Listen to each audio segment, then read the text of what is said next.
time, every time.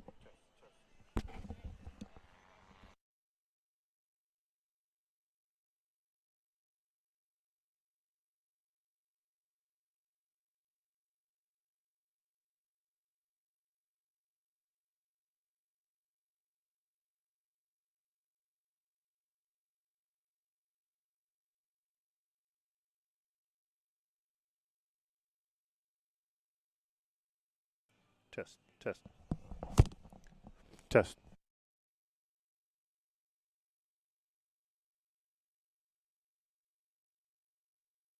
You're muted.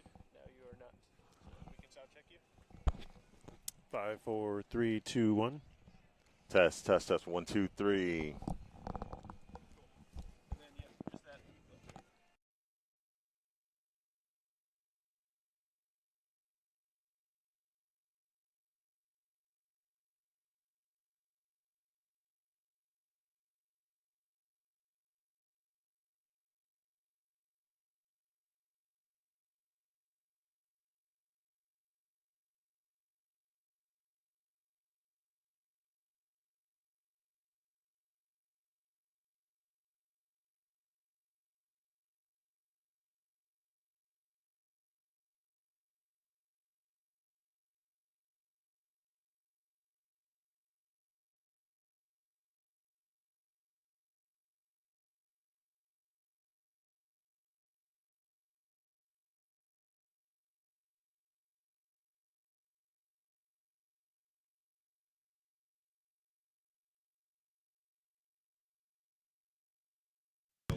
Test, test.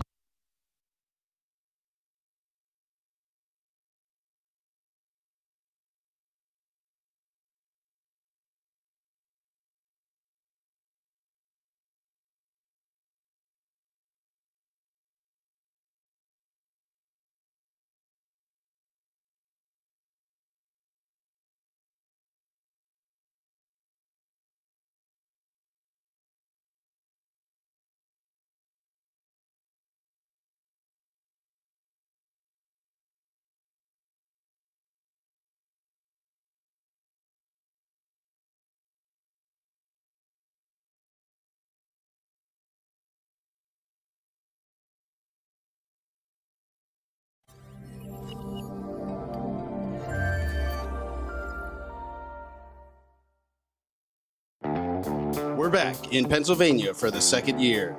Race day is here, and the thrill of short takeoff and landing takes center stage as pilots push their skills to the limit in a showdown of power, precision, and pure adrenaline. This year's competition takes flight beyond traditional STOL with exciting new challenges like Airplane Cornhole and precision spot landings. Defending his Sport Class Championship from 2024, Dennis Rowe is back on his home turf to protect his title. We're proud to bring another unforgettable weekend of aviation to the Western Pennsylvania community. The green flag is flying. It's time for Appalachian Mountain STOL 2025. And welcome to Appalachian Mountain STOL with National STOL. My name is Cam Walton, and I'm joined by Josh Richling. All right. And unfortunately, Ryan Dombrowski is not here with us today. Because he's going through recovering from some surgery. Yep. But But he sent a message yesterday, said he's doing well. So everybody out there, best wishes to him, and we wish him the best. They said he came through it, so that's good. Yeah. So, yeah. Heck yeah. So right now, we have some paramotors flying. They're going to be flying for us for the next few minutes. Some aerobatic paramotors. Yeah. Doing so some pretty cool stuff, actually. Rolls and all kinds of stuff. Yeah. It's all about the landing, though. Yeah. You could fly 20 hours perfectly across the country, but if you screw up that landing, your passengers, that's all they care about. And let's see, he aborted it, so good. Yeah. Yeah. I don't know much about those landings, but it didn't look like it was going well. So, awesome. Yeah, so we are at Clarion County Airport in Shippensville, Pennsylvania. It is nice and warm today. Yesterday it was pretty cold at the beginning of the broadcast, and so much better today. it is so much. Oh, man, The sun I don't beating even down. This is good. I don't even need I haven't this taken my hoodie jacket anymore. off. Yeah. Awesome. Yesterday I was bundled up with 2 hoodies. Yep, and then forecasted to be clear and no wind like there was yesterday with the swirlies going everywhere and the vortices coming over the trees. So that's going to be a big plus today. The distances are probably going to be much shorter than they were yesterday. Yeah. So the flags out there aren't dancing at all. That's perfect. I think if they start dancing, it's going to be from paramotor prop wash, if anything. Yes. Yeah. Yesterday, those paramotors couldn't have flown, I don't think. Yeah, no. At least not safely. I mean, it would have been pretty sporty. Yeah. Sporty is the word. Absolutely. That's right. Oh, he nailed it. Nailed the landing. So there we go. Landing. All right. So very cool. Today, what we're going to end up doing is something a little bit different than traditional National STOL broadcast. We have a spot landing competition. So not your traditional National STOL hit the line. Well, you're not supposed to hit the line. That's part of the rules. Yeah, that's a change as of last year? Yeah, as of last year. Which I get why they do it. I get why you can did it. see that you didn't hit the line. So. Oh yeah, and then also it just adds that extra degree of difficulty to it. Yeah, no powder puff, no scratch. That's what it means. So, boom. Yeah. But we're gonna have a spot landing competition, followed by a fixed wing cornhole competition. Fixed wing cornhole. Yep, that's right. That's what we decided on yesterday. Yep, that's going to be the name of it. And so if you're out there wondering what that is, stay tuned. Yeah, absolutely. But you can imagine if you know what bago or bags or cornhole or whatever it is, we're just doing it from an airplane. So same idea. And then we'll get into the traditional National STOL competition side. But we're also going to have a paper airplane competition in between. That's going to be cool. And that's going to be for the kids, and they have to make their own airplanes. Yep. I understand. And with making their own airplanes, apparently they tried it with the adults a couple nights ago, and it didn't go well. So, apparently it's a lot harder than it looks. Yeah. A lot like the cornhole is a lot harder than it looks as well. Yeah, absolutely. All day. But I mean, from here, it looked easy. I mean, I thought it was going to be fine. Yeah, from here, everyone was like, well, almost everyone was hitting that mark. Yeah, but that looked great. Not. Yeah, so yesterday's results were zeros for the fixed wing cornhole. So. No one actually hit the target. Yeah. Surprising. Yeah. Usually someone does. So. I mean, there's something to deal with like statistics and like probability and like it should have happened, but it didn't happen. Yep. And it was also windy. Terrible. I mean, like all over the place. Winds are all directions. You know, you'd have flags going one direction at 0 feet, and then at 100 feet, it'd be going 180 degrees from there, which is just bizarre.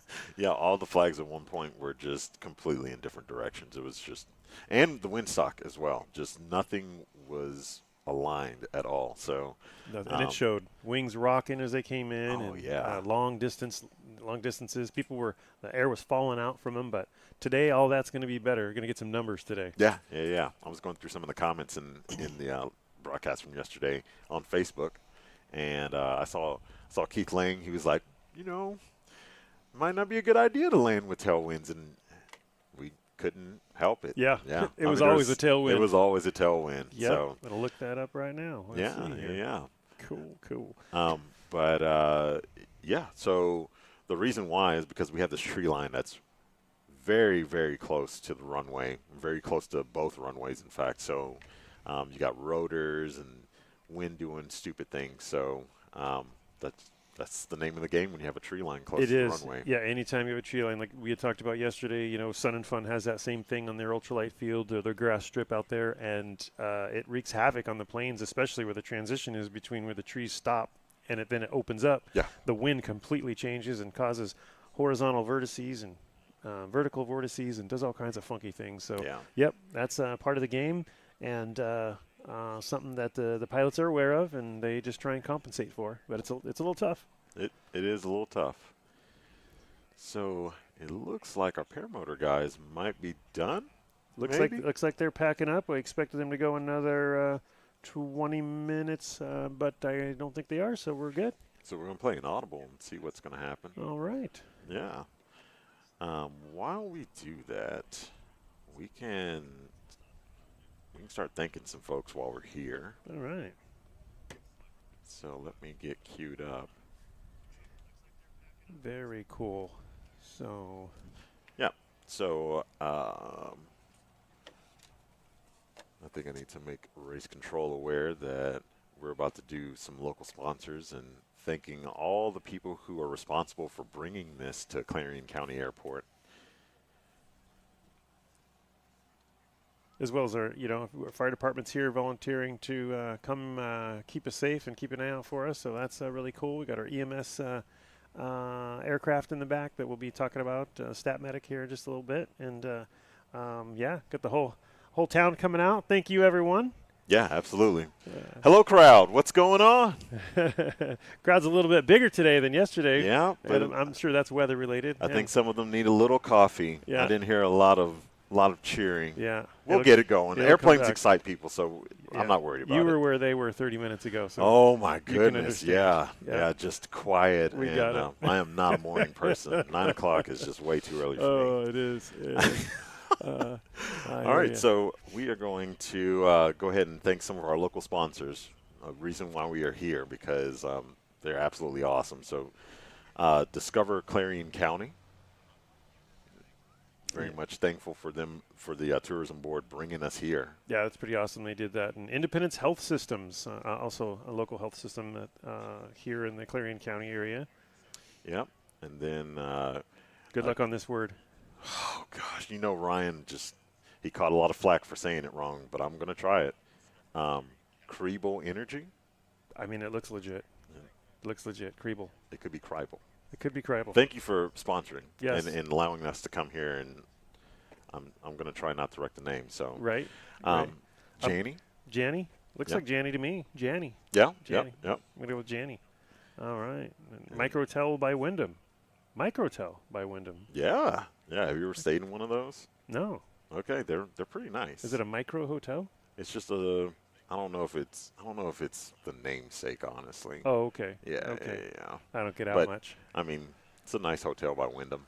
Nice. Yeah. Well, usually if it's got the Wyndham name after it, there's something nice attached to it. Yes. It's very regal cool sounding. Yep. Hampton Inn and Suites. Hampton Inn. Yes.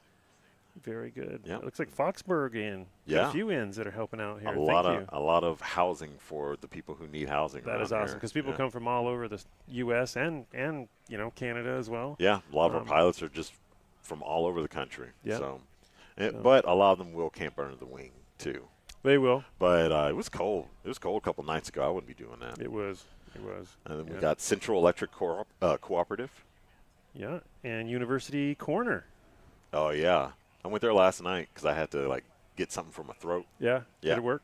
It worked. Okay. Yes, it did work. Nice. Nice. And then Clarion Area Chamber of Business and Industry.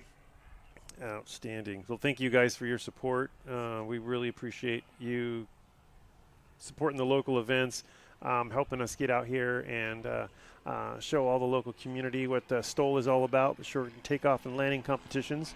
Yeah. Yeah, so right now you might be hearing an airplane moving or taking off. We've got did we figure out if that was a straight tail 172 maybe? I think we're going with a 172. Yeah. I think so. The airport is still under operations. We can't shut down operations just because we are having a STOL competition. So people still need to make money. People need to land, and the airport is still open while we're having our competition today. So we never shut down the airports, and you'll always see transient traffic, especially during the broadcast. Sometimes we have jets. I don't know if we're going to see any jets here, but every once in a while there's some cool jets that take off, like some Falcons. Right, I've seen that. Yeah, and some Premier jets, and just lots of cool private aircraft. But the airports are always open. So yeah, and largely we're not interfering with what they're doing, as we're running on the grass strip, which a lot of those jets are not, of course. And they run on the main drag of the paved runway. We will have one aircraft today running on the main paved runway, and that's because it's a not really a STOL capable plane, but we got a pilot who wants to get involved with STOL, and not having the right plane, we made accommodations to run on the main drag, which you'll see that in a little bit, where the staff will turn around and take his measurements, plus 780 feet because it did the measurements. So getting off in 500 feet in a Cessna, bone stock Cessna 172 is really tough. Yeah. So they're going to do that on the main drag, and yeah, I'll see that here in a little bit. So which is, leads to if there's people out there that want to try STOL, you don't necessarily have to have a fancy STOL plane, or it doesn't have to be a tailwheel aircraft. You can come out here and run what you brung. We've got, we've got the Cherokee out there too. Yeah, we've had Comanches. Comanches, yeah, we talked about that yesterday. We had the Turbine Broussard. Turbine Broussard, one-of-a-kind aircraft, and came out here and did it in that gigantic thing. Oh, it's beautiful. Yeah, it's so beautiful. So you don't have to have a special aircraft to do this, although it can help on your numbers. But if you just want to come out and get involved and contribute, and you can volunteer, but you can also compete as well in whatever aircraft you bring. So coming out and give it a try. All right. So, yeah, I mean, like, that's so cool that he's able to do this, with us, right? Like, this is Jay's first time flying with National STOL, so he's in that bone stock dry 172. And,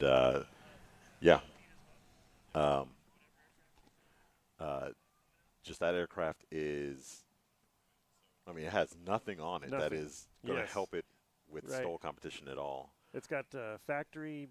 It's got the factory touch to it in about 50 years of time. Yeah, Jay Longley is going to be flying that, and he's going to be using the main strip. So there we go. Everybody, is that too loud for you folks? No? Okay, I like it over there. Okay, cool. There we go. Awesome. Fantastic. So they're lining up, looks like, right now.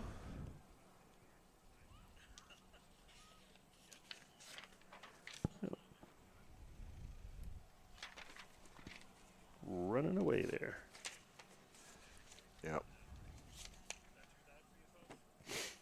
All right. So while they are getting set up for the spot landing competition, I'm going to ask that everyone stand and remove your caps. We're going to do the national anthem.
All right. We are back here. That never gets old. It doesn't. It doesn't. And it's always a little bit different, isn't it? Always just a tinge different. And coming from a band background, Oh, yeah, man. I've played like 20 to 25 renditions of the national anthem. Never gets old. Nice. 20 to 25 renditions of Jingle Bells, however. Oh, really? I'm so over Jingle Bells, man. I am done with it. Yeah. It doesn't have the same ring to it, does it? No, not at all. All right. So we're gonna go to our intros here. Gotcha. So is this Jay Longley here rolling up there? Yep. All right. So let's see. This is a 1966 Cessna 172. Yep. So we don't have his hometown. Don't have that there. All right, but all the way from wherever. Yeah. Jay Longley in the 1966 Cessna 172. I couldn't tell if he was running a STOL kit on the front of that thing or not, but he was running his flaps down already, so he's ready to go. Oh, yeah, he's ready to go. And then next up is race number 57, Dennis Rowe from Vandergrift, Pennsylvania. Yes, Dennis Rowe built this plane himself and put the modified Yamaha engine out of a snowmobile into that engine. Into that plane, and you'll be hearing that sound that's a little bit different in there, pulling a little bit more horsepower than some, just like the next one here, Matt Dorsum. Yep, so all the way from Lancaster, Kansas, race number 95. Give it up for Matt Dorsum. Awesome. He's also running the Apex Yamaha. These are the 4-cylinder versions of the Yamaha that come out of the sleds, and so that's in the Kit Fox and in the Highlander both. All right, next up, all the way from Mobile, Alabama, race number 67, David Warren. Yes, in the Super Cub. Yes, sir, in the 1967 Super Cub PA18180. It's a lot of numbers. It is a lot of numbers, but some people know what that means. It's just got 180 horsepower on the front. There we go. Look at this beauty. All right, and then from Smithfield, Rhode Island, race number 91, Doug Auclair. He's flying a 1949 Stinson 108-3. 1949, folks. Let that set in. Yeah, it is a old bird. Yeah. And for those in the audience who aren't familiar with aircraft, thinking, how does a 1949 airplane remain in the sky? And they do annual inspections where if there's any flaws in the aircraft, they'll replace that every year. And so, an old airplane is oftentimes just as good as a new one in that they have undergone all the inspections and repairs and replacement of parts. And I can't imagine that he doesn't have a new engine since 1949. I would hope. It's probably on his third. All right, some transient traffic leaving before we start our spot landing competition. All right. Yep, and folks, if you're just joining us, we are at Clarion County Airport. That is Kilo Alpha X-Ray Quebec on your sectional. Sectional being the aviation maps? Aviation maps. Aviation maps, okay. Like one of our sponsors, iFlyEFB. Oh, yeah, that makes it easy. Oh, yeah. Yeah, absolutely. And we are operating on the grass strip they created for us between the runway and the taxiway. And it looks like they're lined up and waiting here. Yep. Now, Dennis up there on the front row on the line now likes to shut his engine down, and so that way he doesn't build up some heat. I'm guessing that's the reason. I didn't actually ask him about it, but usually that's the reason if you shut your engine down. Usually. Yeah, and technically there is a point of no return, but the cooler the engine is, the more power it's going to make. That's true all day. So that helps. Yeah. And you usually see that with like warbirds, like P-51s or Corsairs, like at Oshkosh when they're all locked up on the taxiway and they shut down their engines and the guys are like yelling because they're not happy. Yeah. I thought you said 5 minutes.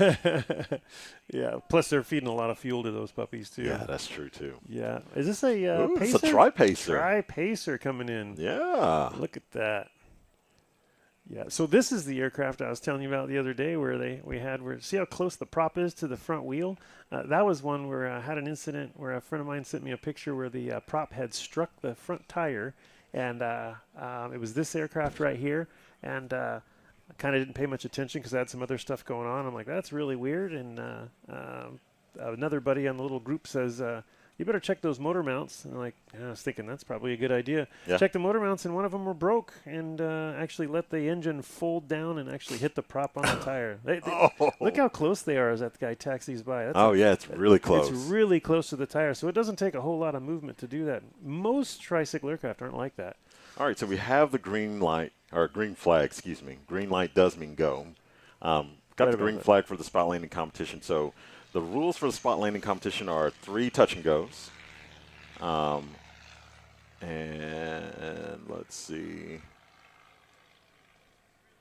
Looks like, do you remember any other rules? They're doing 3 touch and goes. No, and then just 3 touch and goes, and they'll stop off to the last one, and after the line, first person comes in to get as close to the line as they can on the run, and they won't be stopping. Oh, he cut his distance in half from yesterday. Although this isn't a short takeoff competition, he certainly made it work this time. Yeah, so our pilots are taking off right now. We're not measuring any distances right now. What they're doing is that they're just getting positioned in the pattern. So when I say the pattern, we're talking about what you would set up for a normal landing. So you have 4 legs of a pattern, and it forms a rectangle around the runway. So you have your initial upwind, where they would be taking off from essentially, or people will argue with you. It's either upwind or departure. And then they're going to turn left, which is the crosswind. Then they're going to turn left again, and it's going to be downwind. Then they're going to make a left-hand turn again for the base leg. And then after that, they're on final, and that's when they will either do their landing or their touch and go. Right. Matt Dorsum read the assignment and got that right. He was not trying to take off super fast. He's like, I just want to get up there in the air and get going. So 2 more to go. Get them in the air. So we will be running 6 aircraft at the same time in this round right here, it looks like. And the pattern's plenty big enough for 6 aircraft on touch and goes. 6 aircraft in a traditional STOL would be considered a lot because they're slowing down, coming to full stops. And however, my local home airport, you'll see 6 in the pattern all day long, so it's not unusual. Yeah. But because they're not actually stopping, it doesn't cause any backup here too much. So we see our first aircraft on the left base coming in as the last aircraft is about to take off the line, the Stinson 108. Race number 91, Doug Uclair. I butchered his last name yesterday, and I asked him at the dinner last night. I was like, hey, how do you say your last name? He's like, Uclair. Uclair. Oh, okay. All right. Uclair, all right. Very He's good. like, it's okay. You got it wrong. It's like, I don't like being wrong, sir. Oh, nice. All right, so we're on final, and we are. Yeah, we got Jay Longley. Jay Longley, yeah. Race number 33 in the bone stock dry Cessna 172. We're saying that because there are no real mods on that aircraft to perform for really STOL, even though we're not doing STOL right now. But right, we like mods. Mods are cool. Yeah, VGs and such. Yeah. And this is a borrowed airplane, so he's a little bit more hesitant in it. And, and he's newer to sport. But what he's doing is coming in on the paved runway. Looks like he has sat down already.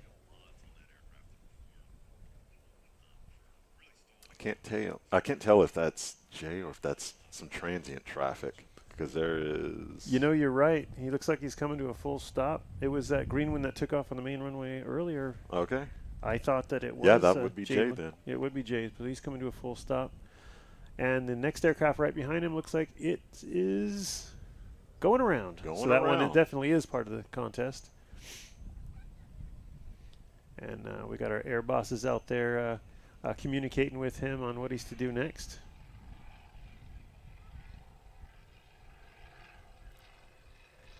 Oh, that's confusing. Both planes Actually, that is a green. Cessna 150. I think that's transient traffic. Yeah. And looks like Jay Longley didn't like what he saw coming in there, which is perfectly fine. The aircraft are allowed to go around without any penalties anytime they see anything that they don't like, because it is an active runway. They want to make sure they don't have an incursion with another aircraft. So they go around. He'll end up be going last here next. And Yeah, won't count against him. He can just keep going in that pattern. Go-arounds are free. Yep. So now we'll transition to our mostly tailwheel aircraft that are going to perform in the grass. Dennis Rowe in the Highlander. This is a 2020 Highlander only built. He's also building another Highlander right now, I believe, and then also perhaps a Badlands Traveler aircraft. So he's a pretty prolific builder at this point. Here he comes in. His aircraft affectionately named Hee-Haw. Hee-Haw. After someone who you know. Yeah, the old Yeehaw. Yeah. All right, so I didn't see. I guess we'll see. We'll get these numbers here in just a moment. Yeah, and this is a little bit tougher measurement to take for the judges because the aircraft doesn't actually come to a stop, so they have to get it right, and there's no going back because the plane's already gone, so they've really got to pay close attention to where these guys are setting down in. As Matt Dorsum comes in his 95 Kit Fox 4. Now this Kit Fox 4 has got quite a bit of modifications, both to the wings and the engine. There he goes. And he's on the go again. So there's lots of modifications done to the wings on this aircraft, too. That's running one of the Snake River Bush Planes piggyback STOL kits that comes out of Twin Falls, Idaho. And it gets him a better, shorter takeoff. Here comes the Super Cub. They got to remember, I got to get back on the go again. This isn't a STOL competition yet. All right, so scores are coming in. We have a score of, so Dennis Rowe is at a score of 6. I don't know if that's 6 feet or what. 6. 6. 6. We have a score of 3 for Matt Dorsum. I don't know. That looks like a scratch. Yeah, so that was before the line. It looked like it was before the line. However, we've been wrong a lot yesterday, which I hate to say. Yeah, we got a little bit of parallax here. Yeah, good old skewed vision as we have a Cherokee of some type. Yeah, I was going to just say, I was going to commit to Piper. I wasn't going to commit to a Cherokee because I'll get that wrong. Okay, so before the line is fine, race control is piping in. It's a measured distance to the line. Meaning someone landed 3 feet after the line? Let's see. Because these are incredible numbers if that's the case. Yeah, so it's as close to the line as possible. So when we had Dennis Rowe, he was 6 feet. He landed 6 feet in front of the line. Matt Dorsum landed 3 feet, and then Doug and David landed 22 feet. Well, those are great numbers. Those are better numbers than you get in traditional STOL. Yeah. I mean, that is some accuracy for sure. Yeah. All right, and Jay Longley in the 172. We were talking about the lines since he's using the runway. He's not using the grass strip. We were talking about them yesterday and seeing if the line was just going to be extended to the main strip. So from the white line that's currently being used for judging the distances. Wow. Okay, we got something fast coming in. Yeah, here comes a 300 extra. extra. Is that an extra? That's a 300 extra. All right. That's actually a 330, sir. 2-seater. Could be. I just heard in the briefing that there'd be a 300 extra coming through. All righty. All right. Hopefully he doesn't obscure Dennis's view, and it's actually Dennis's friend that actually did the smoke, so he'll have to talk to him later about that.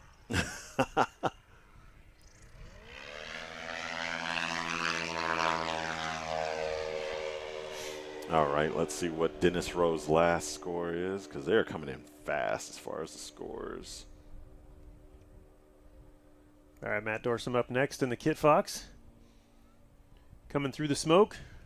25 feet for Dennis. Still, those are good numbers. I mean, yeah. For touchdown? Yeah. I mean, ahead of the mark you'd where pass, you want to go. You'd pass your private check ride and your commercial check ride with those numbers. Yeah, absolutely. Within 200 feet, right? Yeah. What is it? I think it's 100 on a private and a 50 on a commercial. Is that right? I don't know what I'm talking about. I just wing this up. That was a real touch and go. He just bounced off the ground. He just really bounced. Yeah. That's going to be 7 feet for Matt Dorson. 7 feet. That is really. That is awesome. That is fantastic. David Warren in the Super Cub. Oh, that looked close. That did look really close. We're going to get that number here in just a moment. David Warren, 19 feet. Not bad. Not bad at all. This is shockingly short. Like, this is shorter than regular traditional STOL, because you're always worried about hitting the line. Here they're carrying so much speed. Maybe they're just forcing it on more. They took a lesson from me yesterday. Ooh. I don't know. I feel like Doug hit the line on that. I feel that way, too. Yeah, let's see what this number is. But he is flying a Stinson, so I'm tempted to give it to him. Yeah. I think hitting the line is okay. I think it's a measured distance within both sides of the line. Oh, is that the case? I think race control will pipe in and correct me. Yeah, that changes everything if that's the case, because I can hit the numbers then. Because I feel like I've seen people go past the line, too. Yeah? I don't know. That parallax from where we're sitting is... I like that. If it's measured on both sides, yeah, chances are good that you and I could do something. Yeah. Yeah. Yeah, because Doug just put down 3 feet. 3 feet? Yeah, dude. I thought he touched the line, so, I mean, that's great. It's not easy to do that kind of stuff at all. No. Like spot landing within... No, those are like Dan Reynolds and Steve Henry numbers getting close to the line. And Yeah. And there's no cheat code for this, so it doesn't matter how fast or how many horsepower your engine has. Right. Right. I mean, you are just using your skills as a pilot to and the know-how of the aircraft, right? Right, for sure. You have to know how that aircraft feels. Yeah, what's your flap settings, what works best for you to drop it when you want to. I mean, like me, when I'm flying like a Cessna 150, like 20 degrees of flaps, because then when I pull the power, it won't fly, and it hits the ground whenever I want. So that works pretty well. Yeah. So, I mean, I love that we're doing this. And the reason why we are doing this is because we don't have a huge field of pilots, right? So the National STOL side, like the actual STOL competition side, would be pretty short. We could do like 4 runs for everybody, but still be pretty short with 6 pilots. Sure. And because we have a few new pilots, we're just adding in a few new elements. Get them warmed up. Yeah. And for those of you out there, in the world that want to come do National STOL, please bring, like we said, we talked about running what you brung. We could use more pilots, especially on the East Coast. If you guys are out there and thinking, well, I want to do it, but I'm just nervous or whatever it might be, just come out. Just come out, give it a try. It's really fun, and you meet lifelong friends. I don't fly in the events, and I've got all these wonderful people that we've met over the years, and so many wonderful friends that we've kept for life. And that wouldn't have happened if we didn't show up to these events. So, seriously, it's really cool. There's a common camaraderie among the pilots, and so come on out, give it a try. That is a beautiful airplane, by the way. That is. Well, that canopy's big. Yeah. That's why I'm thinking it's a 330. Is that the difference, a 300 and a 330? I'm about to look it up the because length? I thought it was, but it may be okay. Maybe engine type too. All right. Now, is this Jay Longley? That is Jay Longley. Here he comes. So his touchdown, you talked about extending the distance. So whatever his touchdown is, they're going to add 780 feet to it so that it lines up with the existing lines that are with the other aircraft. What does that mean to y'all in the audience? Nothing. Because you can't see it from your vantage point since it's down there so far. So, but that's what we do as announcers. We just put words there. We just fill them in, find a little spot, and there's another word. See how that works? Just get in there and just keep chatting about that. So, all right, here we go. Dennis Rowe coming in for his third and final landing. Is that right? I haven't even been counting. I've just been enjoying the fact that these landings are so awesome, but this does look like... Yep, he's coming in for his final. And with that non-steerable Tundra tailwheel, he gets that thing around there pretty quick.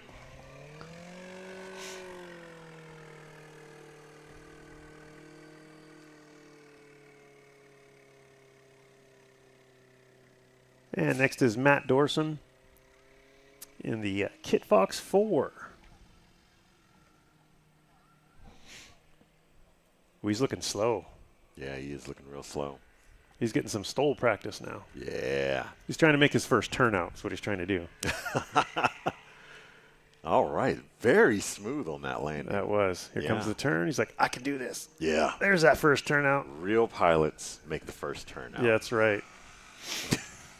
That should be a shirt. Real type pilots make the first turnout. Yeah. And then on the back it says, no matter what. What do you think? All right. Oh, man. David Warren for his final touchdown. Getting a high angle of attack. There we are. We got a little kudos. Not necessarily in the chat, but Ryan just texted us, Ryan Dombrowski. I saw that super arrow. Yeah, he said we're doing a great job. Oh, he's just being kind. You know how he is. Kind. Just such a nice guy. Yeah, that means nothing. We could totally suck, and he's just being nice. So, but thank you, Ryan. All right, here comes the Stinson 108 here on its last final. You'll notice he carries a little bit more speed. It's a bigger aircraft, a lot heavier. There he goes. Yeah. Ooh, and the white, that looked like some... it did look like some dust, didn't it? Yeah, probably some flour from the flour bombing yesterday. Yeah, or the line. Could be the line. Yeah. But we're not using chalk. So it's not chalk? No? Okay. All right. You know, these are airplanes. Maybe it's angel dust that they put out there. All right. And let's see, Jay Longley and his 66 Cessna 172 coming in for his final landing. Because he went around, he was the first plane to take off. He's the last one to land for his go-around, which is okay.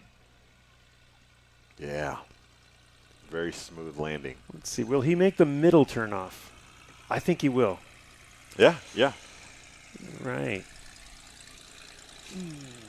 Which is great for him. I'm actually excited to see like him in the 172 with a nice landing because of the conditions, right? Yes. 'Cause yesterday was just, I mean, like he had a couple bounces, but you're going to have bounces with the tailwind. I think everyone had bounces. It was, It was rough. Plus, he's carrying a lot more speed, and it's probably safer to carry more speed when you don't have a lot of control. And he's babying that plane. He's not trying to hurt it. He's just been real smooth with it, so it's looking really good. Yeah, he's just flying normal and having a great time. Yeah, the crowd's going to get a great view of this green and white 172. Looks like a little metallic green in there, too. When the sun hits it, it's got a little bit of shimmer. All right.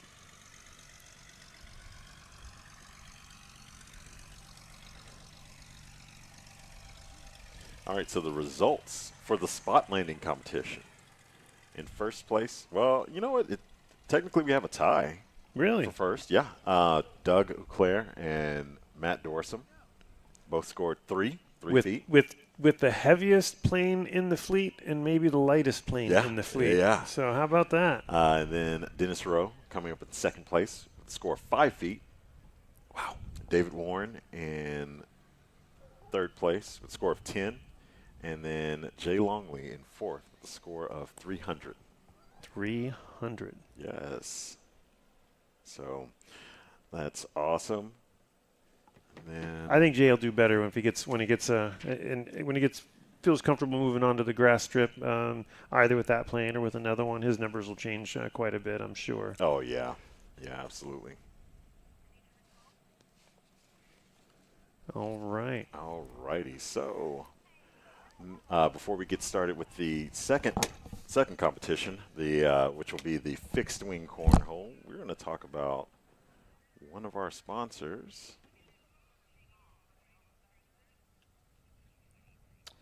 And this sponsor is going to be, let's see. Sorry, I'm working with paper, and it's not windy, but we are dealing with some paper flying. So we've got Legendary Aviation Coffee, where aviation passion flirts shamelessly with the seduction of coffee roasting. A premier air-roasted, small-batch, single-origin, specialty-grade direct trade with a promise of never bitter, always better bougie coffee. Join this caffeinated joyride, and let's elevate your coffee experience to new altitudes, because life's too short for bitter dumpster fire brews. Use coupon code STOL10 for your 10% off your order. And after that, we're going to go to a commercial break and then get set up for fixed wing cornhole.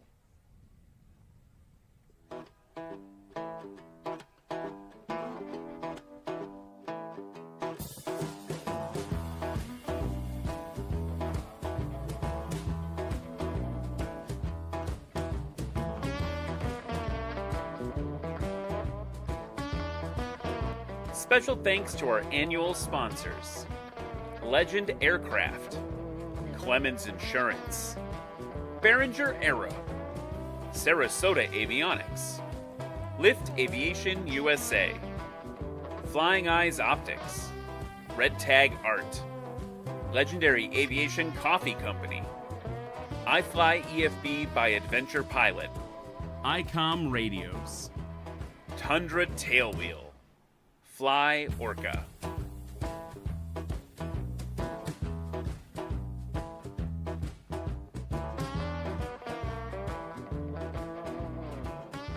Montgomery Tower, Warrior Flight 1, holding short of 2 right for a straight up departure. Warrior Flight 1 will be the first ones out.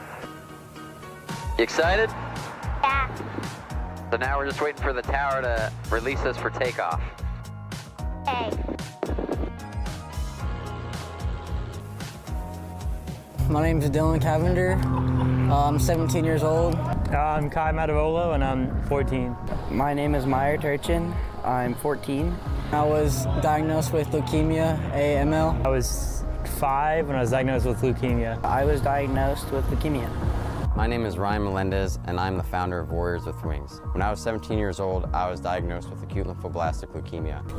So when Ryan took me for the first time, I thought it was just gonna be like chill, like we're just gonna fly, like nothing crazy, but it turned out to be something way crazier and so much fun. Flying's sick, so I got to fly most of the way back until we got close to the runway.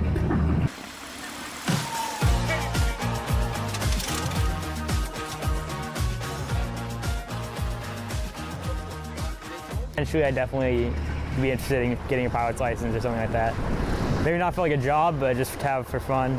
You just see everything. It's sick because everything's so small, but like you're only at we were at like 1,400 about like max, so you can still see everything because when you're in an airliner or stuff, you're really high up, you can't see much. All right, do it yourself. Go back. Go back, go back. Hard, hard, hard, hard, hard. Keep pulling. Push forward hard. Whee! Pretty good.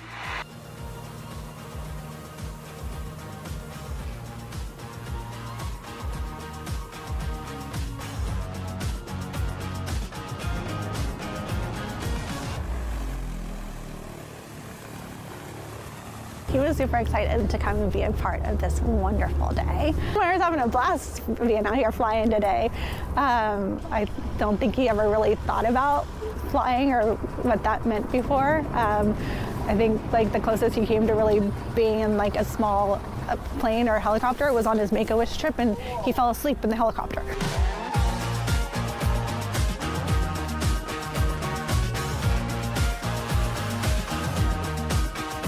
Everyone's gonna get their first logbook. So there you go. And then we're gonna fill out all the airplanes you flew, and we'll get you signed off since we're all CFIs. So, and then we'll get you guys all t-shirts once we get some of those made. They'll sign you off for the airplanes they flew you in. You need to get your pilot's license, 40 hours of flight instruction, or 40 hours of flight time total. Some of that has to be with us, and then at some point you guys, once we feel like you can fly the airplane yourself, we set you free and you go off and do some hours by yourself. It's just that easy. It's just that easy. Couple more days like this, you go fly an airplane by yourself, you're good to go. You're almost there. All right, perfect. I'll steal the pen. All right, we are back at Clarion County Airport in Shippensville, Pennsylvania. while you are here, if you are in the crowd, make sure to go and visit the merch booth to build your paper airplane if you're going to join us for the paper airplane competition. You need to sign up by 11 a.m. And the paper airplane competition will be after fixed wing cornhole. So that is for everyone, all of our lovely folks in the crowd, if you want to participate. We are going to do 3 groups, ages 5 and under, ages 6 and 7 years old, looks like, and then ages 8 and up.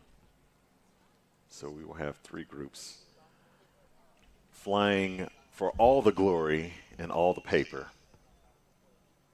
I feel like if I were to be reincarnated into something, like how the tree is reincarnated essentially in the paper, it would be an airplane, even though airplanes aren't alive, but whatever. Anyway, so today, here at Kilo Alpha X-Ray Quebec on your sectional, the weather is fine. We are, yesterday we were freezing, and it was not the best, but everything's good to go today. So we're going to throw to Josh. He is going to give us an interview. I don't know who, but you'll see in just a moment. Thank you, Cam. Josh Richling here with Matt Dorsum in the 95 Kit Fox, silver and gray, for those of you who are watching there online and here in person. Now you've got this piggyback STOL kit that's working for you, I see, and we're just doing the spot landing. It looks like you tied with the Stinson, so the lightest aircraft and the heaviest aircraft both tied for the same number. That's pretty cool. How did it go for you? It was good. The conditions are better than yesterday. Yesterday was pretty choppy air, and it was really challenging. Today it's a little more straight down the runway, so it's going to be good. That's good. The wind is definitely better than yesterday. Yeah. So now, what are you looking forward to most in these next 2 upcoming events? The flower bomb would be fun, but I'm here for the STOL. So the STOL competition, it'll be fun. Me and Dennis Rowe. I'm from Kansas, so I flew up here. It was about 8.5 hour flight, and I'm going to stay with him all week. Then next weekend I'm flying down to Virginia Beach and doing that STOL competition. So we're going to have fun, and he's going to show me around Pennsylvania here, and we're going to have some fun flying. Oh, that sounds awesome. Flying in someone else's territory is always cool, and so excellent. So best of luck to you, and we'll be back here shortly talking to you in a bit. And for now, back to you, Cam. Thank you. All right. Awesome. Thank you. Thanks.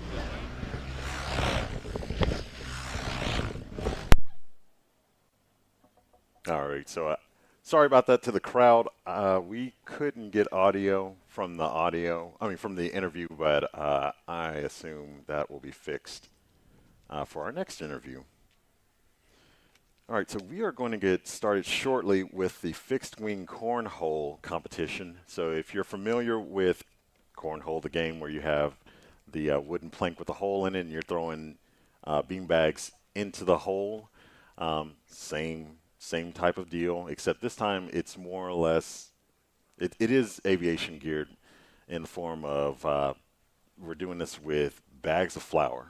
So you'll see aircraft at other competitions, at other aviation events, especially your grassroots type events.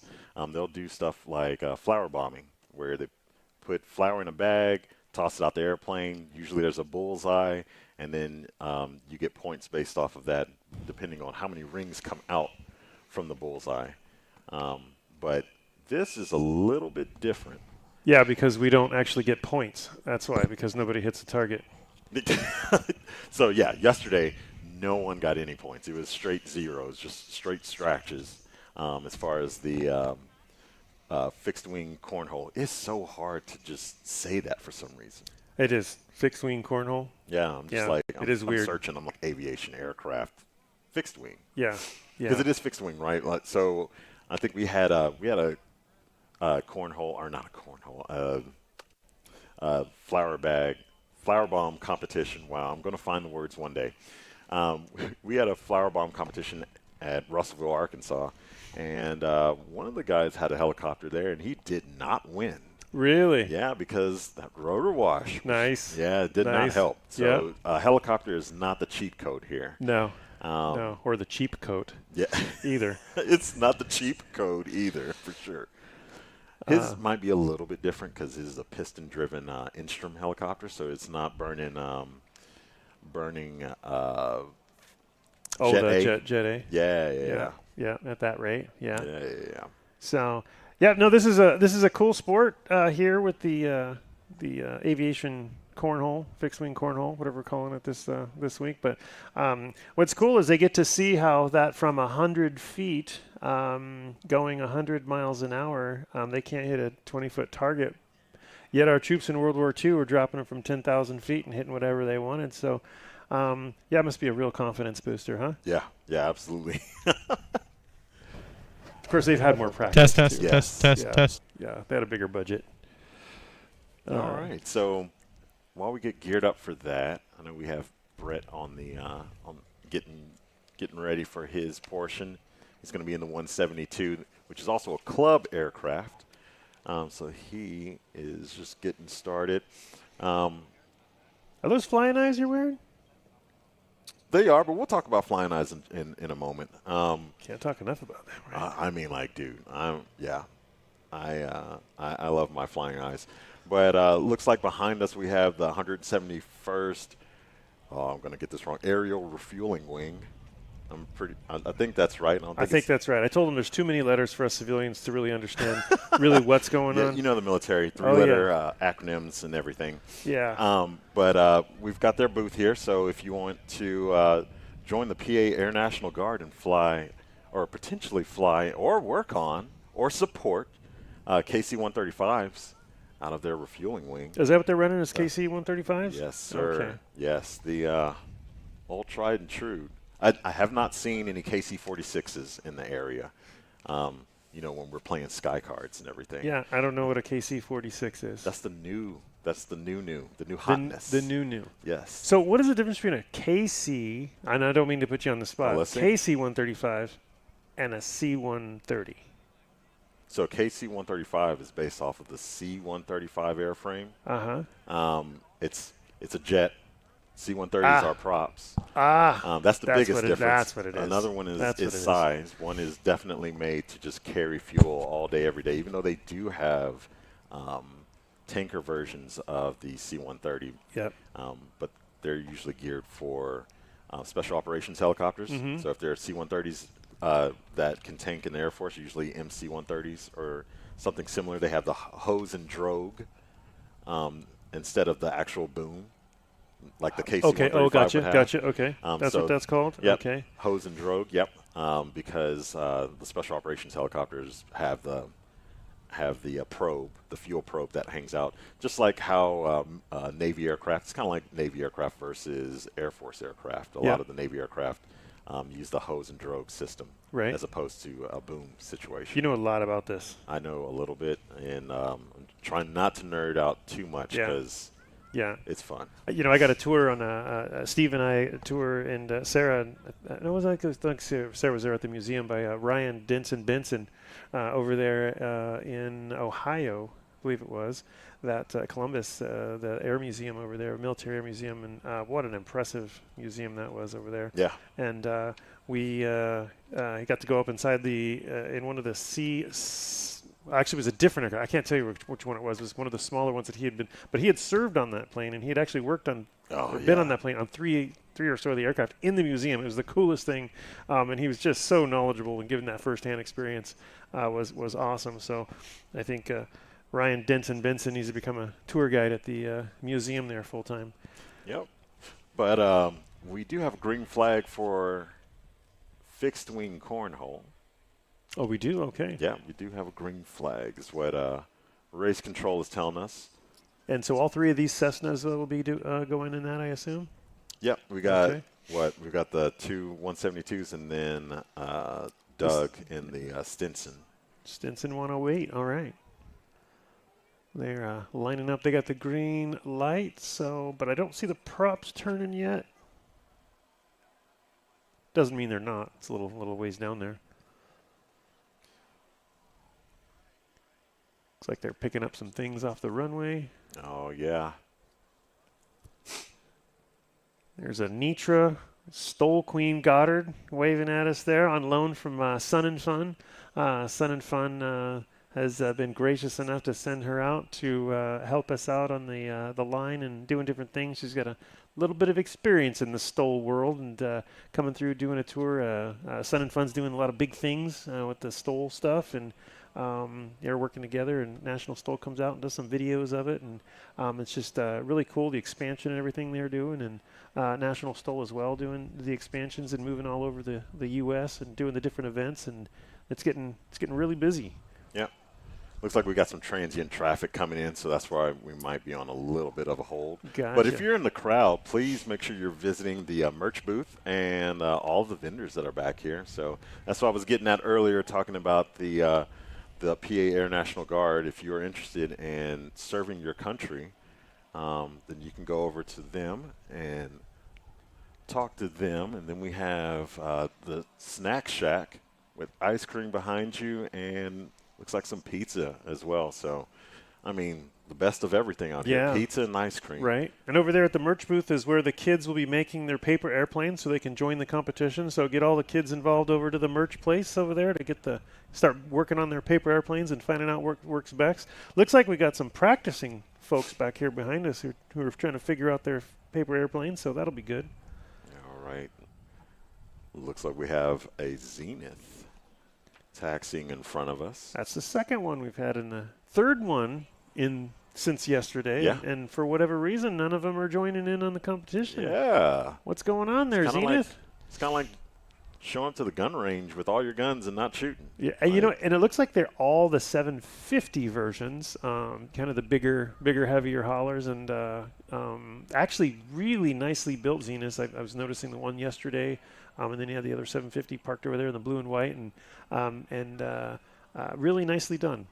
Yeah. I'm just surprised at how small that tail looks. Yeah. Yeah. All right. So we got Brent on the go. Okay. All right. So let's see. So they're just taking off now, getting up into the air to get into the pattern to get ready for the cornhole there, and a little bit different about that. So the pilot will remain flying the aircraft, and they're going to have a bombardier in the passenger seat, who's the one actually dropping the flower bombs, and that'll help them focus on what they're doing. Yeah. So if it's still the same rules as yesterday as far as like your minimums, we've got you can't fly any slower than 50 knots or 50 mile an hour. Okay. I think most of these aircraft are going to be not the Cessnas, they're not going to be mile an hour, but that Stinson's going to be mile an hour. Okay. So can't fly slower than 50 and can't fly under 100 feet. All right. And then they're going to get 5 points for hitting the tarp, 10 for hitting the board. So we have a tarp out there. It should be, I think we were told, a 10 by 20 size tarp. And then there's a board, there's some plywood out there. So 5 points for the tarp, 10 for the board, and then 15 for the bullseye. So that's good. At least if they can get on the board by being close, they don't have to be exactly on it. Yeah. And while the Stinson takes off and the planes are getting up in their pattern, for those of you who are going to have the kids join in on the paper airplanes, they're going to have 3 groups. Ages 5 and under will be one group. Ages 6 and 7 will be a second group, and then ages 8 and up will be the third group. So any kids out there that want to do the paper airplane contest, once again, get over there to the merch tent so you can get your paper airplane built.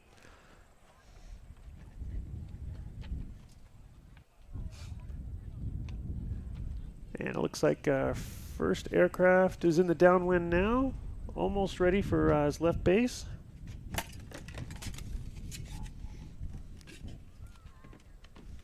Yesterday we were like, man, it'd be nice if the wind showed up today, and now we're in the booth just like dealing with flying plastic and all the things. Can't win. No. But I'm happy for the win because it makes for exciting STOL later on. And it's also going to add a degree of difficulty to the fixed wing cornhole.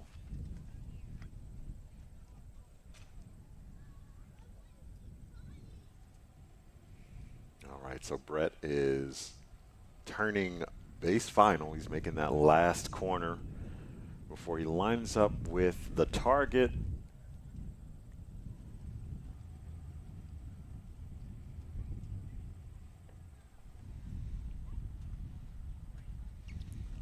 All right, so the first of the flower bombs will be entering in from the left now. Flaps down, slowed up there, and now they've got a little bit of a wind. Yeah, they've got looks like a headwind at least. Yeah. So they're going to have to drop a little bit later than normal.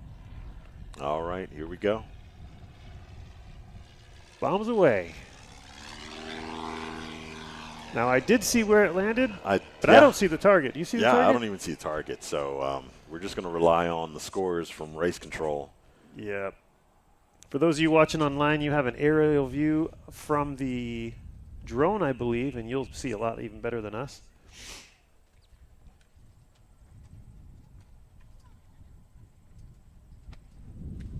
Okay, race control is telling us that the target. Oh, okay, target's lined up with the Clarion flags here. With the Clarion flags, okay, Yep. which is, it's got a little dip. We got a little hill in front of us. We can't really see it. Yeah, can't see anything. So that's going to be 0 for Brett Steinley. All right. Bombs away. Jay Longley. I'm going to say that was long and right. Yep, that's. I'm going to say that's going to be a 0 as well. Yep. This first run is always going to be the one for you to gauge what's going on. So, I mean, they're getting it dialed in, so we're not going to lay too hard into them right now. Yeah, yesterday we couldn't lay into them hard at all. The wind was just always different. At least right now it's being consistent. Yeah. All right. Doug Auclair in the Stinson 108.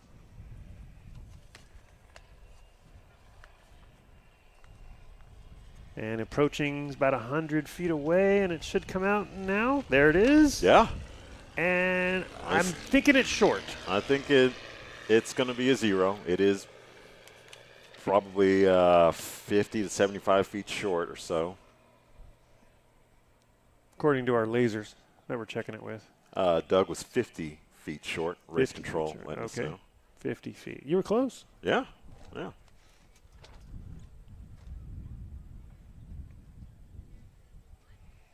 So it looks like they're sticking flags out where they're marking where the flower bombs have landed. As we have Brett Steinley on base, on left base right now.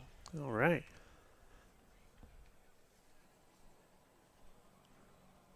Looks like they're spaced out just perfectly. We got somebody on left base, somebody in the middle of the downwind, and then the Stinson just on the left crosswind right now. So they're spaced out just perfectly.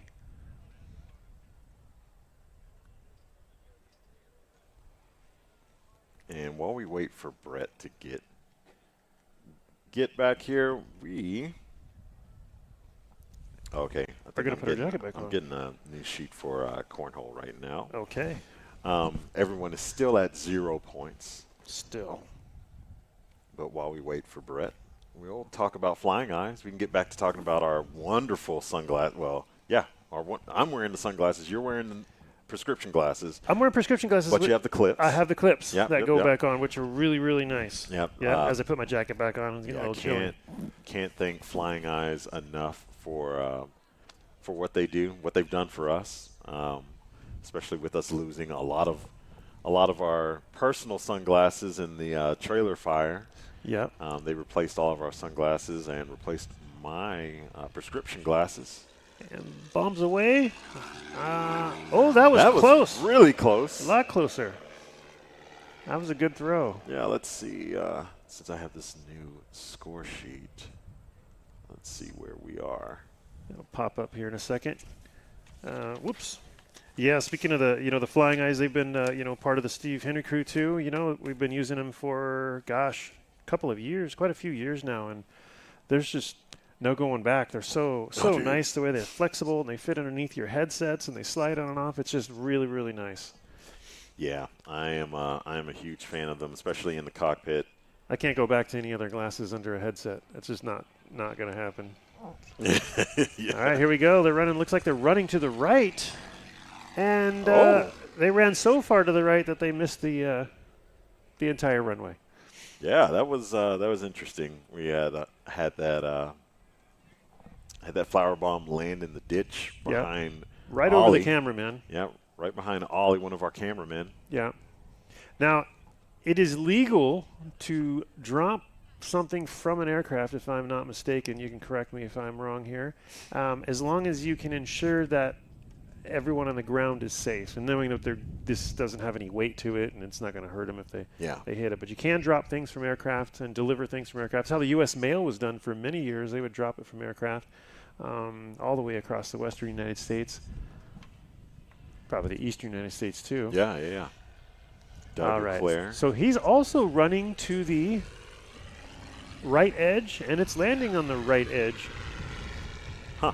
So I don't know if they're misjudging the wind, but they're all the way to the right edge, and it's coming straight down. Yeah. So, well, honestly, these trees still. So I mean, we're still going to have some weird effects from the tree line, and the direction that the wind is coming from is from the tree line. So it is. Maybe at 100 feet, they're experiencing something different that we're not on the ground.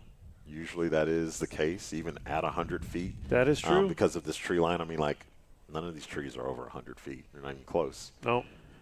So, I mean, all the atmospheric conditions above the tree line are going to be a lot different from below it. So maybe they're gauging it based on that, and the winds are just a little more stiff where they are.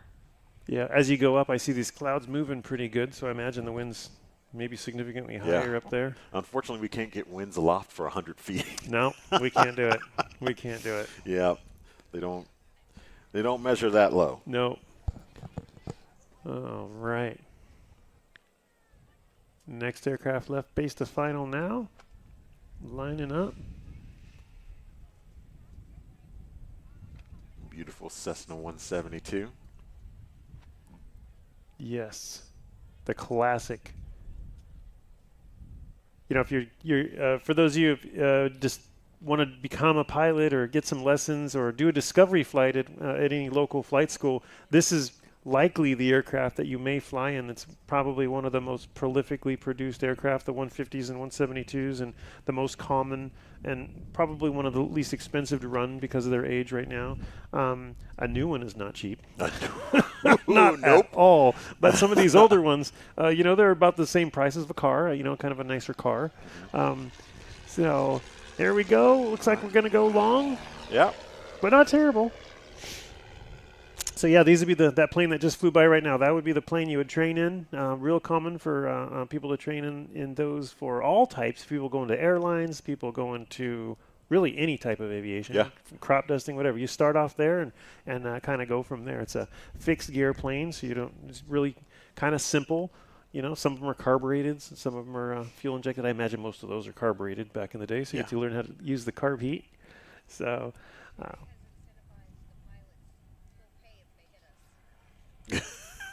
I think so. Anitra is in front of the booth right now, and she's saying that the pilots have been incentivized to hit to hit her.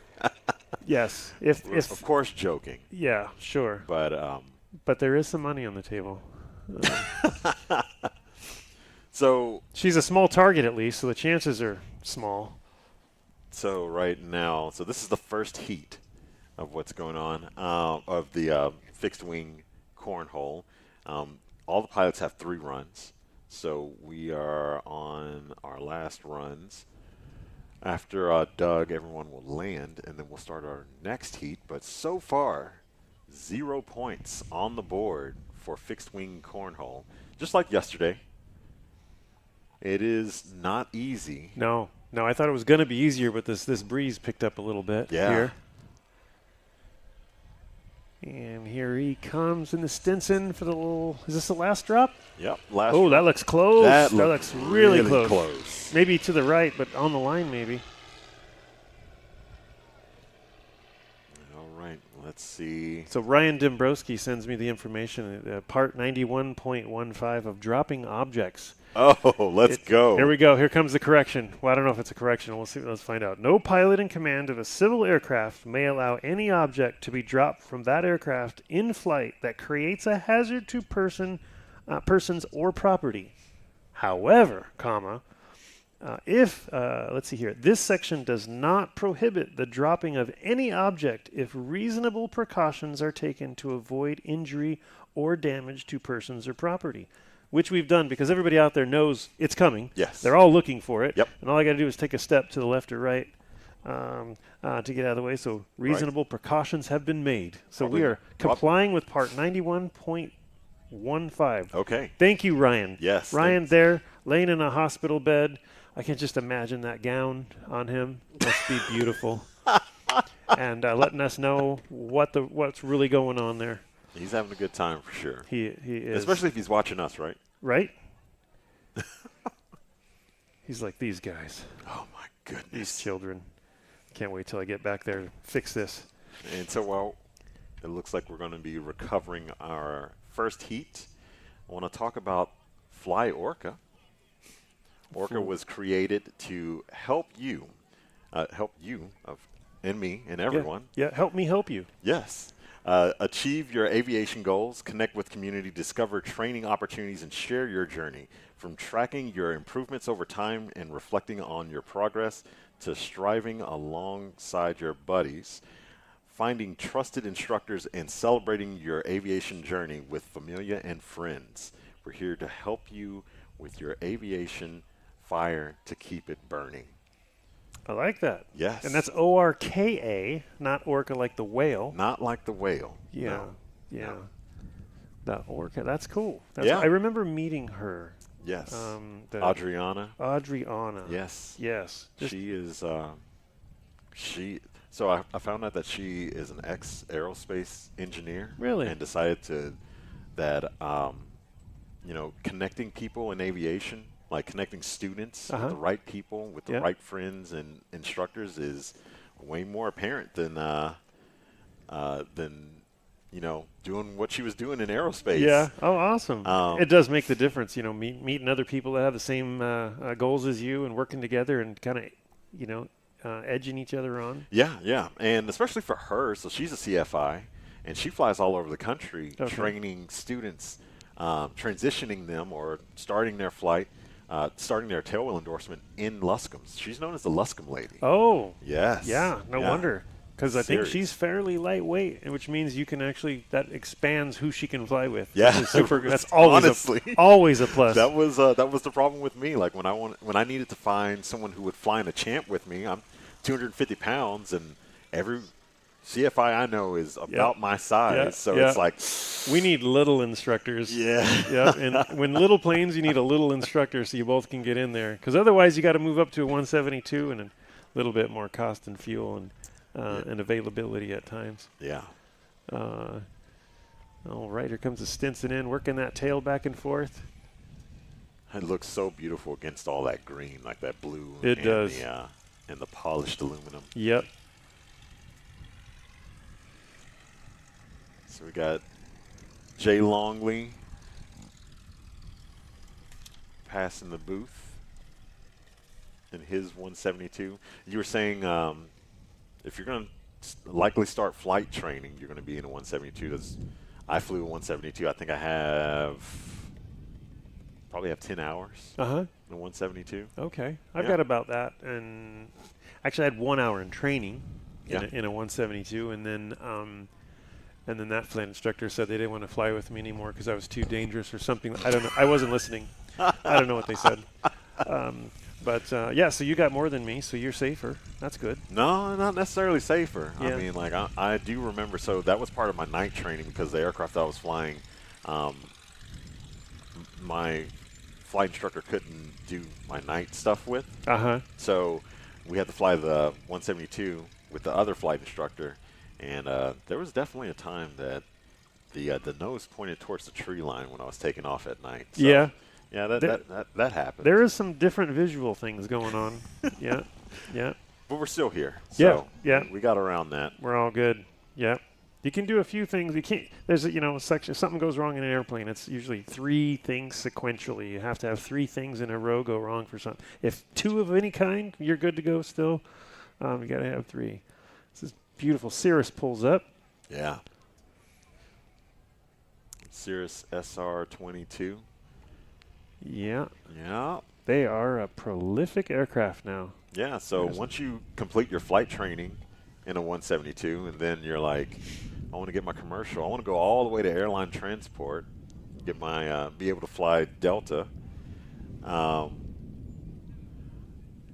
Probably would end up buying a SR-22 or going in with some guys on one because they're not very cheap airplanes. They are not.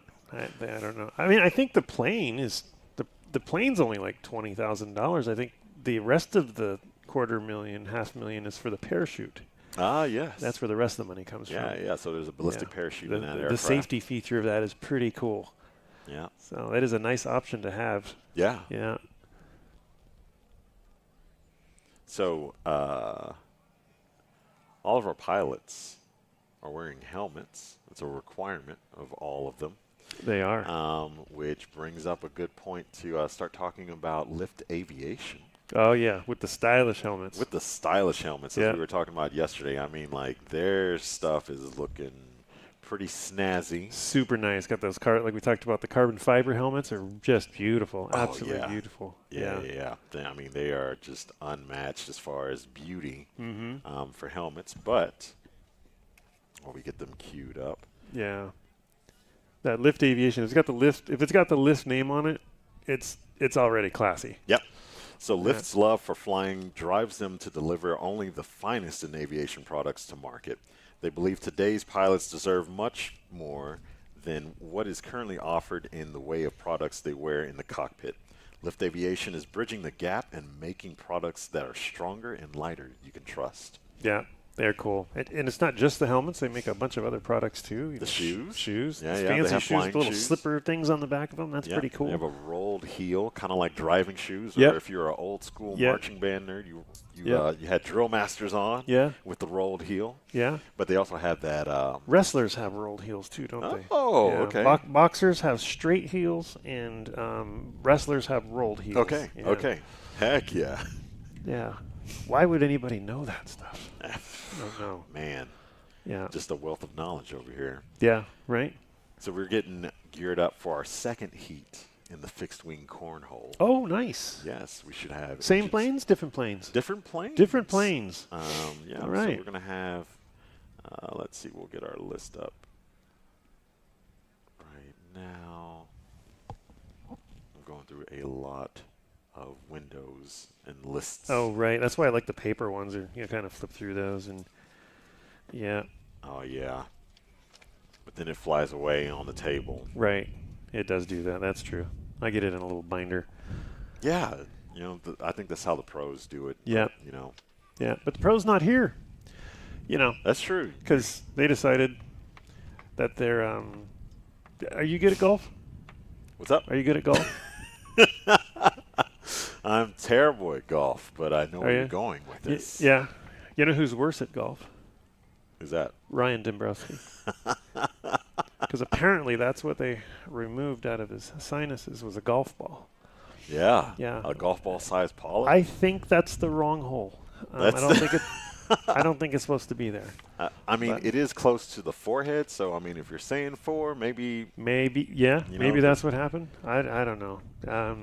But at least he's doing better now. So, that had to be. I wonder if he's going to sound the same. Yeah. I think he is. I think he's going to have a richer voice. Richer? Yes, because not your chocolatey rich. But I don't know. I mean, like I have to say, I was super jealous. So we had to redo the voiceovers for the commercials for Heritage STOL coming up next weekend, and so I was listening to his that he had provided as a reference, and his range, it just cuts through the music so well, and even when I had myself balanced over the music, I know I did it well. Yeah. It's still, my voice is just wow. Yeah. And there's the music, it doesn't have the same separation as Ryan's, and for that I'm really jealous because he has a true commercial voice. He does. He's got a commercial voice, and he knows how to talk about things. Yeah, we can just, you know, I'm just going to be chill over here on the cool side of the pillow, you know, the quiet storm, you know. That's the way that I announce. So right. Let's see. So we've got David Warren, who's about to start taxiing in the Super Cub. And Race Control is telling us right now some of the pilots are flying on the right and some on the left. It's a different strategy. So Dennis is going to be flying on, was flying on the right. Okay.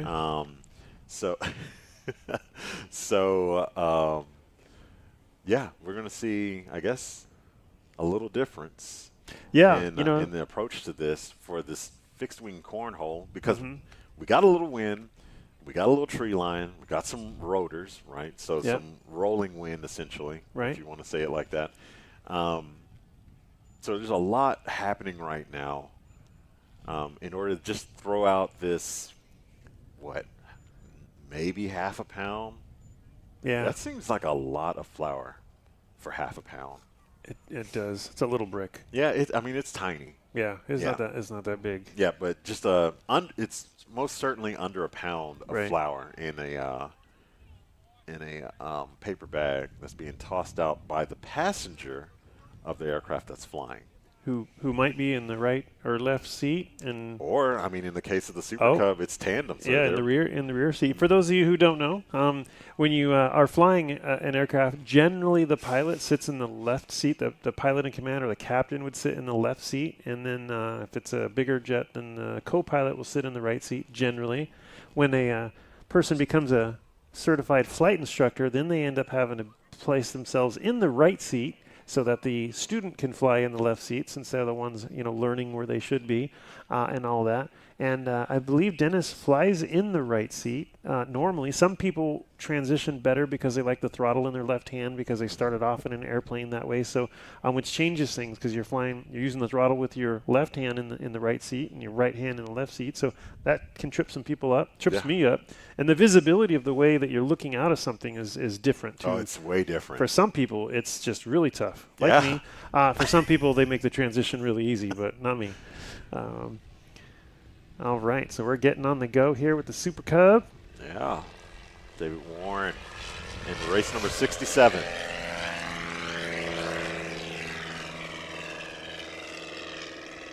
And 180 horsepower just sounds great on that airplane. It does. It does. Next up, we have Matt Dorsum in the Kit Fox 4, the Yamaha Apex powered Kit Fox 4. I like that paint scheme.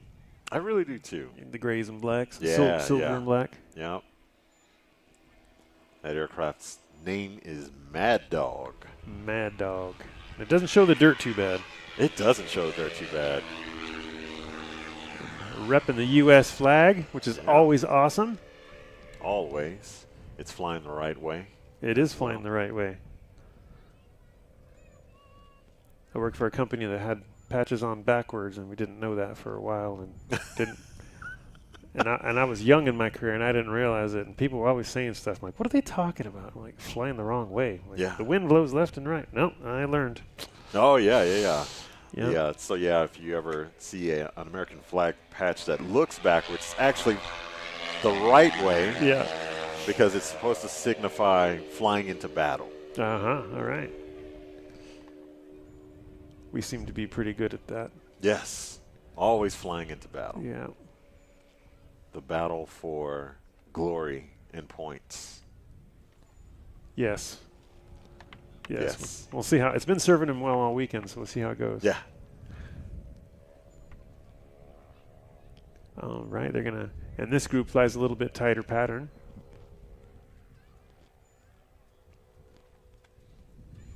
So the first plane, the Bombardier, will be in the back seat, dropping that flower bomb out.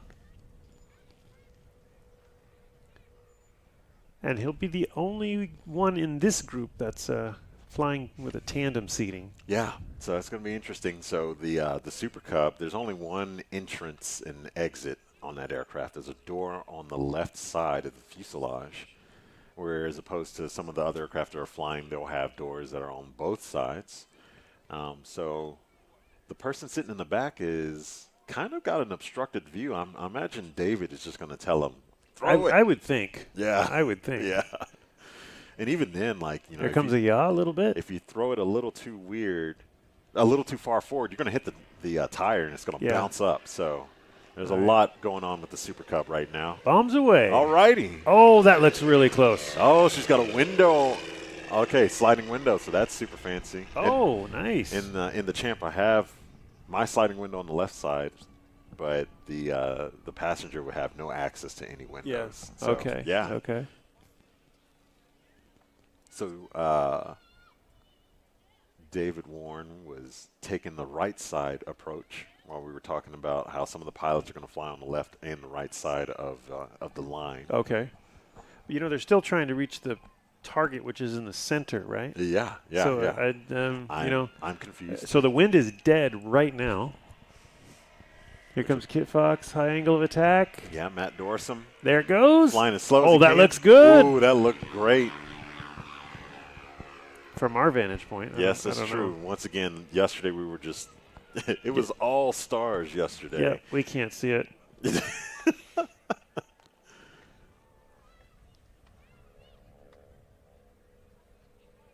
like me announcing my wife's feelings. It's just invisible to me. I don't know what's going on in there. All right. Here, that was a little early. Okay, maybe a little early. Let's see. So Matt Dorsum was within 25 feet of the That's of close. The target. Yeah, yeah. Oh, that sun's feeling good. Yeah, it is feeling great.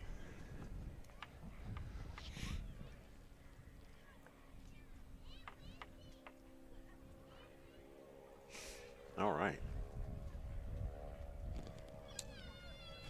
And while we let's see who's on. Looks like we got Is that David Warren? Yeah, Dave Warren coming in.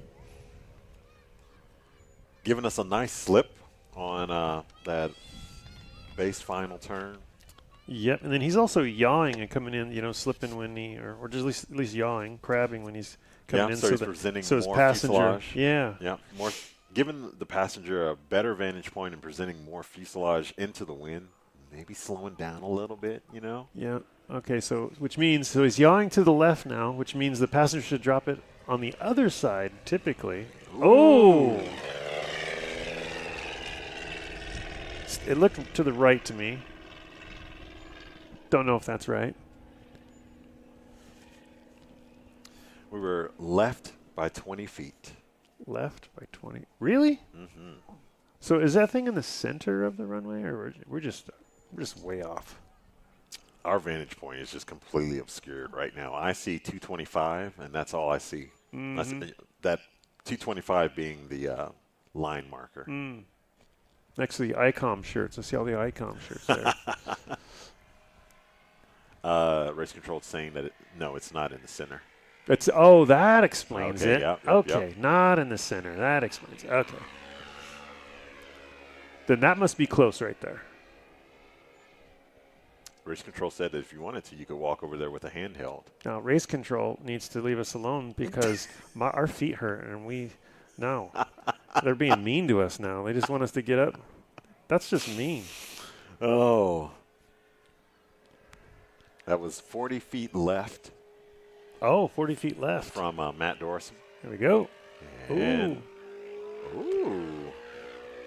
I'm thinking short. 15 feet left for Dennis Rowe. You think race control will go over there and take a picture for us? I don't know. Race control is providing us with all the information we need. They are doing pretty good. Johnny on the spot. They are doing pretty good. We better leave them alone. Yeah. They could cut to us while we're digging in our nose. Yep. Yeah. Yep. No warning. And they decide what hotel we stay in. That's true. Mm-hmm. So,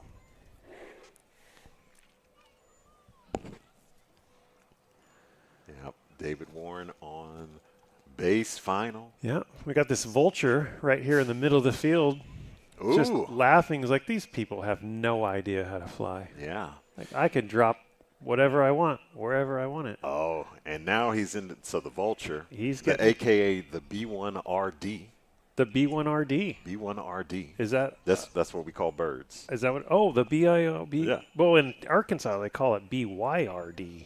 That's birds. The Right. Venture Center. Yeah. But the designation for a bird is a B1RD. A B1RD. Now he did a rotation above the field, which means that where they're the dropping point, there's rising air, there's warm air right there. So there might be a burble. Or he's looking for it. Yeah. He's looking for it. Just watch those birds' wings rock back and forth to tell you what the air's doing. Yeah. 10 feet long for 10 feet for David Warren. 10 feet long. Yeah. Interesting. I think that's a turkey vulture as opposed to a black vulture like they have in Texas and in the South. I would say it's a turkey vulture. Yeah. The turkey vulture says that the lift is dying, but here comes a headwind. And the turkey vulture is hungry. Yeah, he's hungry. All right, here comes Matt Dorsum. Matt Dorsum. There it goes. Yeah, the wind kind of calmed down right then and there, so they might have been adjusting for the wind, but that was, I'm going to say, an early release. Mm-hmm. Those early releases will get you every time. That is, well, it may have been an early release, but it was 10 feet short. So David and Matt Dorsum are the two closest so far. Okay. Within 10 feet. Ugh. They're also doing the best during the spot landing competition. I mean, they both tied for first, so there's some secret sauce there. Yeah. Dennis Rowe. Now, I know that one went to the right because I can see that one. Yeah. And it's short because it's not between the lines. The Clarion flags. Yes. Clarion. Did you ever have a Clarion stereo? Yeah. Is Clarion stereos from here? Is it spelled the same way? I don't know. Huh. Maybe someone in the crowd can tell us. Somebody knows out there. But you know, we got some folks in some green shirts to our left. The family of Dennis Rowe. That's right. Yeah. That's right. Hee-haw crowd. Want to give a shout out to them. Thank them for coming. I know he's excited to have his family out here. Yes. Yes. And we can't forget our crowd to the right, our vast line of people over here. Yes. All the locals from there here. They are. Yeah. There they are. Is there anybody Look at those that's hands not going. from Pennsylvania in the crowd? Awesome. All right, there are some people who aren't from Pennsylvania here, so yeah. Yeah. Yeah. Thank you all for being here. Absolutely. We love having crowds, having excited people about airplanes in general, please. Those are our people.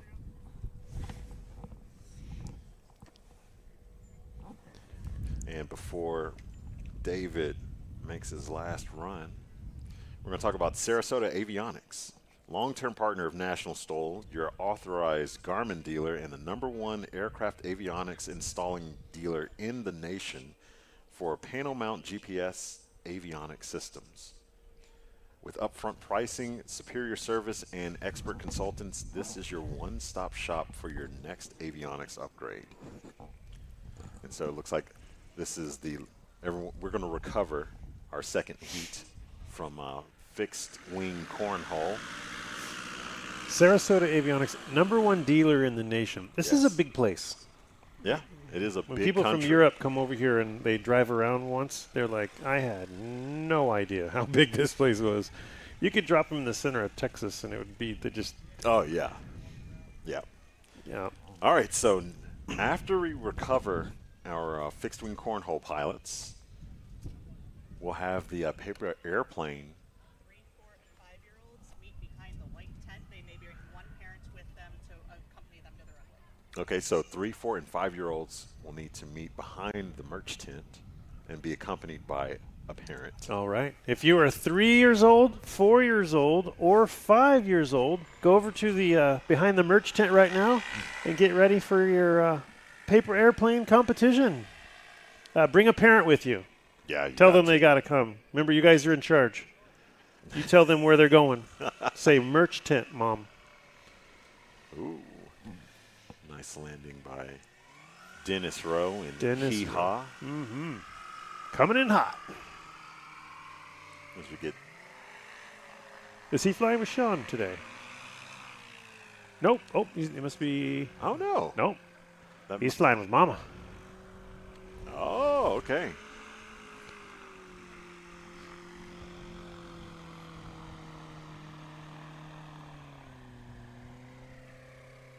All right, so we're going to get geared up for the paper airplane competition coming up, which is going to be exciting. That's definitely something new for us for sure. But while we get geared up for that, we're going to shoot to commercial and be back after this message. What's up, Av Geeks and Stol Freaks? Welcome to Lone Star Stol here in beautiful Sulphur Springs, Texas. It's Luke's for everybody, 2019 American Legend Aircraft MOAC.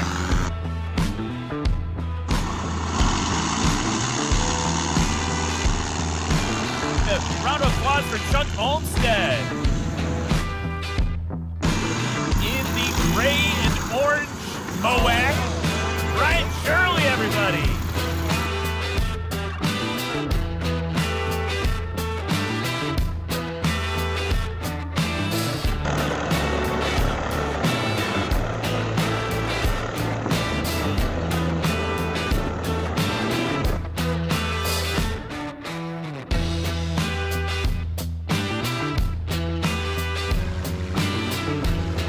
Give a round of applause for Brian Steck.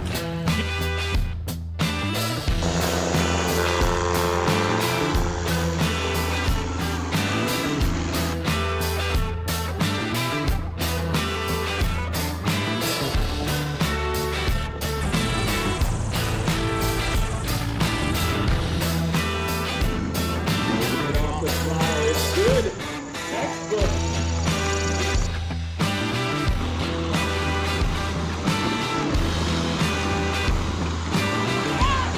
You might be sub 60 feet on that one. It's an unlimited class. It's what you've been waiting for.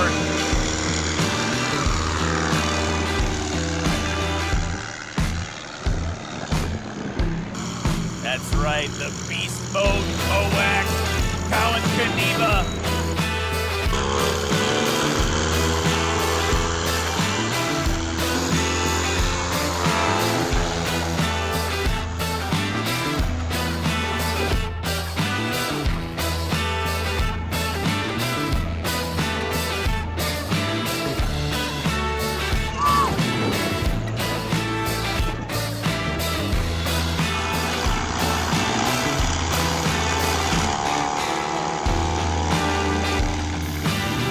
Oh my goodness gracious. Frank Knapp showing that he deserves to belong here.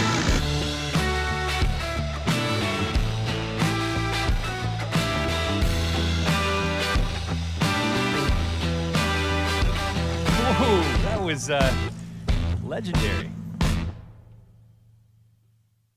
Now here in the state of Florida. First starts in Tampa, Sarasota. Venice here is our main headquarters, and we have Punta Gorda and then Fort Lauderdale, Lantana. Then we have partners in Brazil, South Africa, Greece, Tullahoma, Tennessee, all over the world. We're the largest Garmin dealer in the world, so that's probably what we've been known for. So we do more installs on aircraft, general aviation, anything really under 10,000 pounds than anybody else in the world. So, and we've been that for quite a few years now.